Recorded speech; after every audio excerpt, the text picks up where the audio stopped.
హైదరాబాద్ లో security tight చేశారు పోలీసులు. రీసెంట్ గా ఐసిస్ సానుభూతి పరుల కదలికలు బయటపడటంతో సిటీలోని ప్రధాన జంక్షన్లలో అదనపు బలగాలను మోహరించారు. రాజ్లు షాపింగ్ మాల్స్ తో తనిఖీలు పెంచారు. మాదాపూర్లోని మైండ్ స్పేస్ దగ్గర వాహనాలు సోదా చేశారు. భద్రత విషయంలో రాజీ లేదంటున్న పోలీసులు సిటీలో రెగ్యులర్ గా తనిఖీలు ఉంటాయన్నారు.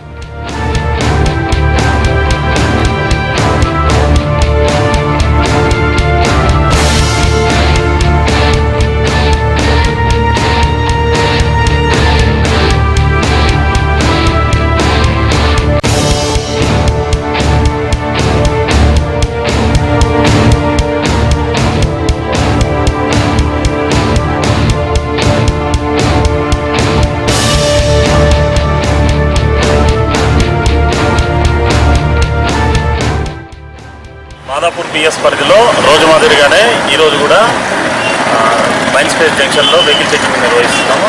దీనికి ప్రత్యేకమైన ఆదేశాలు కానీ లేకపోతే పబ్లిక్ ప్యానిక్ కావాల్సిన అవసరం ఏం లేదు. మేము రోజువారీ వివిధ ప్రాంతాల్లో వెహికల్ చెకింగ్ సాధారణంగానే నిర్వహిస్తుంటాము. దానిలో భాగంగా ఈరోజు మైండ్ స్పేస్ జంక్షన్లో వెహికల్ చెకింగ్ చేస్తాం.